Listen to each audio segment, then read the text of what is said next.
Imaginez un instant que votre corps n'est pas une simple machine biologique, mais une antenne extrêmement sensible, captant les murmures d'un champ d'énergie bien plus vaste que ce que vos yeux peuvent percevoir. Lorsque cette démangeaison survient au creux de votre paume gauche, ce n'est pas un simple hasard neurologique, mais une perturbation dans le tissu de votre réalité quotidienne. Pourquoi maintenant?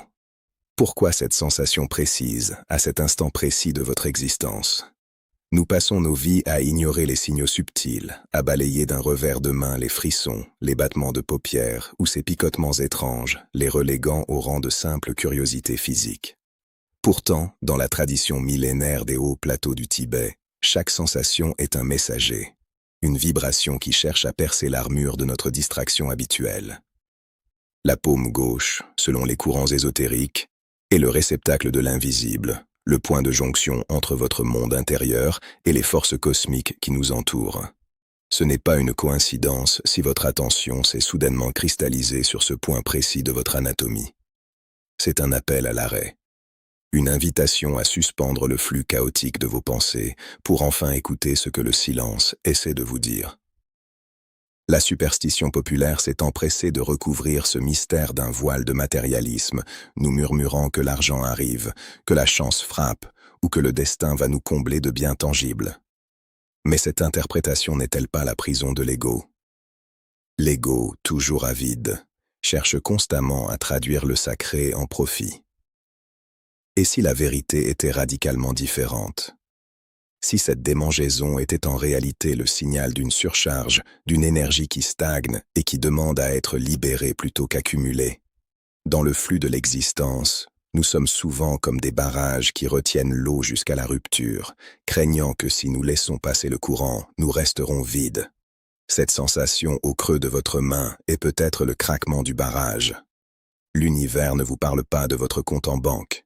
Il vous parle de votre capacité à lâcher prise, à laisser l'énergie circuler sans entrave. Est-ce un gain que vous attendez? Ou une libération dont vous avez désespérément besoin?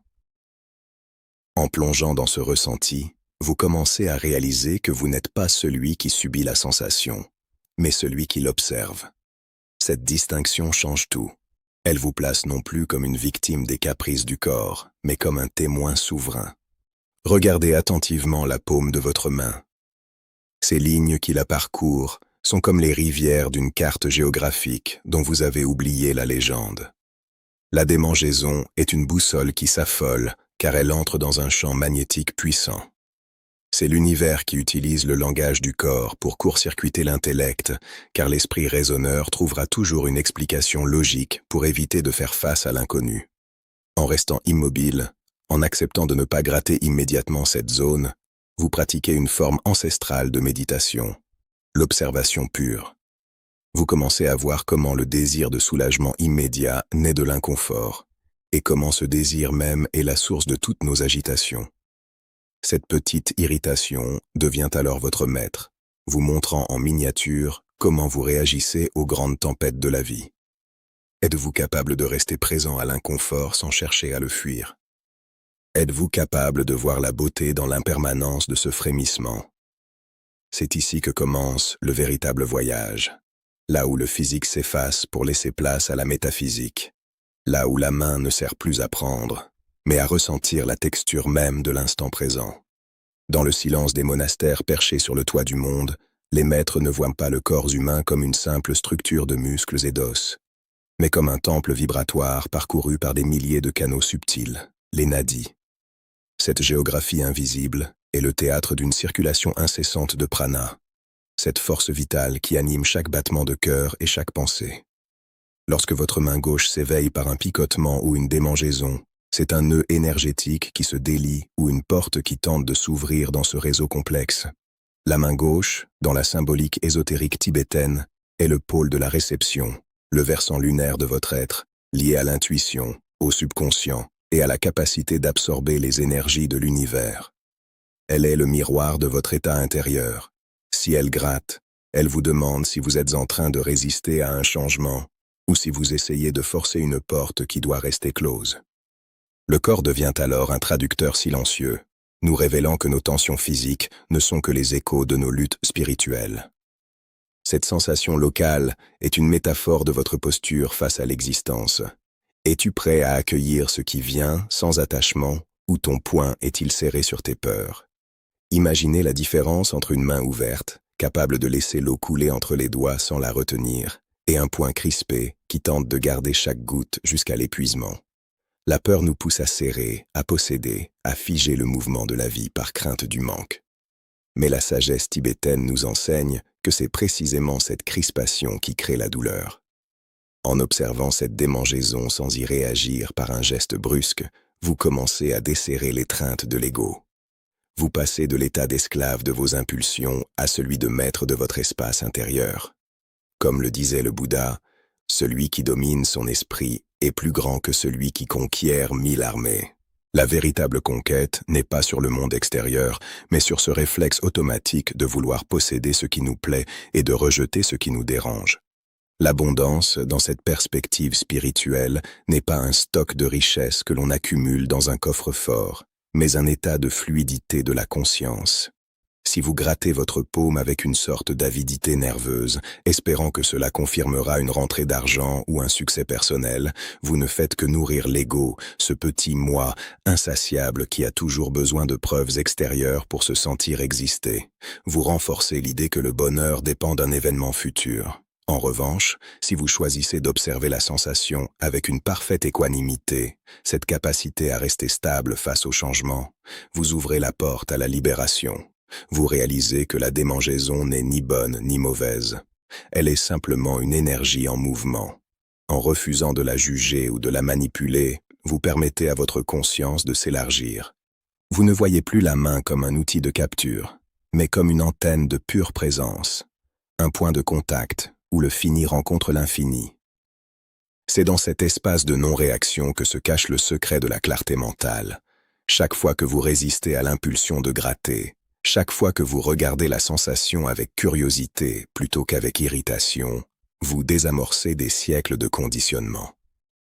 Vous apprenez que vous n'êtes pas obligé de suivre chaque pensée ou chaque sensation comme un chien suit une piste.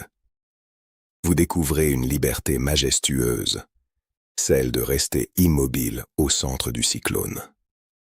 La démangeaison devient alors un entraînement précieux, une méditation en action qui vous prépare aux tempêtes plus vastes de la vie. En comprenant la dynamique de l'énergie dans votre paume, vous comprenez la dynamique de l'univers entier. Tout est fréquence, tout est passage. L'abondance véritable, c'est de savoir que peu importe ce qui entre ou sort de votre vie, la source de votre paix reste intacte, aussi vaste et imperturbable que le ciel au-dessus de l'Himalaya. L'univers, dans sa grandeur infinie, ignore les concepts de monnaie, de titre ou de possession que nous avons inventés pour nous rassurer. Sa langue maternelle est celle des fréquences, des cycles et des vibrations. Lorsque vous ressentez cette démangeaison dans votre paume gauche, vous assistez en réalité à une leçon magistrale de métaphysique appliquée, le cycle de l'impermanence, ou Anitya. Observez comment cette sensation émerge de nulle part, comment elle gagne en intensité, comment elle semble réclamer toute votre attention, comme si elle était la chose la plus importante au monde, pour finalement s'étioler et s'évanouir dans le vide d'où elle est née. Cette micro-expérience est le miroir exact de toute une vie humaine, de la naissance d'une galaxie ou du passage d'un nuage. Rien de ce que vous ressentez, qu'il s'agisse d'une démangeaison passagère ou d'un chagrin profond, n'est destiné à durer. La souffrance, selon les textes sacrés du Tibet, ne vient pas de la sensation elle-même, mais de notre tentative désespérée de figer ce qui est par nature fluide, de vouloir retenir le sable qui s'écoule inévitablement entre nos doigts. Nous vivons dans une illusion de permanence, cherchant à construire des forteresses de certitude sur un sol qui ne cesse de trembler. Nous voulons désespérément que la joie, une fois invitée, ne quitte jamais notre demeure, et nous luttons avec une violence épuisante pour chasser la douleur dès qu'elle franchit le seuil. Pourtant, la paix véritable ne réside pas dans le contrôle du flux, mais dans l'acceptation totale de son mouvement. Le lâcher-prise n'est pas une démission, c'est une résonance harmonieuse avec la réalité telle qu'elle est. En regardant votre main gauche qui vous démange, vous voyez l'instrument de votre destin. Une main qui peut se crisper en un poing serré, symbole de l'ego qui veut capturer l'instant, posséder la chance et emprisonner le plaisir. Mais que se passe-t-il lorsque vous serrez le poing trop longtemps? La tension devient insupportable, le sang ne circule plus, et la main perd sa fonction première de contact avec le monde. Saisir, c'est transformer une possibilité de vie en une prison de douleur. À l'inverse, regardez la capacité de votre main à s'ouvrir, à s'offrir comme une coupe vide. Une main ouverte ne retient rien, et c'est précisément pour cela qu'elle peut tout recevoir. Dans cette ouverture, vous cessez d'être un centre de gravité qui ramène tout à soi pour devenir un canal, un conduit pur pour la compassion et la clarté. La démangeaison n'est plus un problème à résoudre, mais une vibration à traverser. En refusant de réagir par le geste habituel de gratter, ce geste qui cherche à supprimer l'inconfort, vous brisez le cycle du karma, cette roue de l'action et de la réaction qui nous maintient dans la répétition. Vous découvrez que sous l'agitation de la surface, il existe un espace de silence immuable. C'est là que réside votre essence, non pas dans la sensation qui change, mais dans la conscience qui l'accueille. La main ouverte devient le symbole de l'esprit vaste, capable de contenir les contraires, sans être brisé par eux. La clarté mentale survient au moment précis où l'on réalise que l'on n'a pas besoin de modifier l'instant présent pour être en paix. Si la paume gratte, laissez-la gratter. Si elle brûle, laissez-la brûler. En restant ce témoin immobile, vous apprenez à voir à travers le voile des apparences. Vous comprenez que chaque événement de votre vie est une fréquence qui passe à travers vous pour vous enseigner le détachement. La richesse que vous cherchiez peut-être dans ce signe physique se révèle alors sous sa forme la plus pure, la richesse d'un esprit qui n'est plus l'esclave de ses désirs ou de ses aversions. Vous n'êtes plus une petite île isolée craignant la marée, mais l'océan lui-même, embrassant chaque vague avec la même sérénité. L'éveil n'est rien d'autre que ce retour à la fluidité, ce moment où la main, l'esprit et l'univers ne forment plus qu'un seul mouvement continu, sans début ni fin, dans la lumière éternelle du présent. La prochaine fois que votre paume gauche vous démange, ne cherchez pas un billet de banque. Cherchez la présence. Respirez dans cette sensation. Rappelez-vous que vous n'êtes pas celui qui ressent la démangeaison, mais la conscience lumineuse qui l'observe. La véritable liberté naît lorsque nous cessons de fuir ce que nous ressentons. Vous n'avez rien à acquérir. Vous êtes déjà calme. Vous êtes déjà conscience. Vous êtes déjà lumière. L'univers ne vous envoie pas un signe de richesse extérieure. Il vous rappelle votre richesse intérieure infinie. Voyez. Ne croyez pas. Soyez.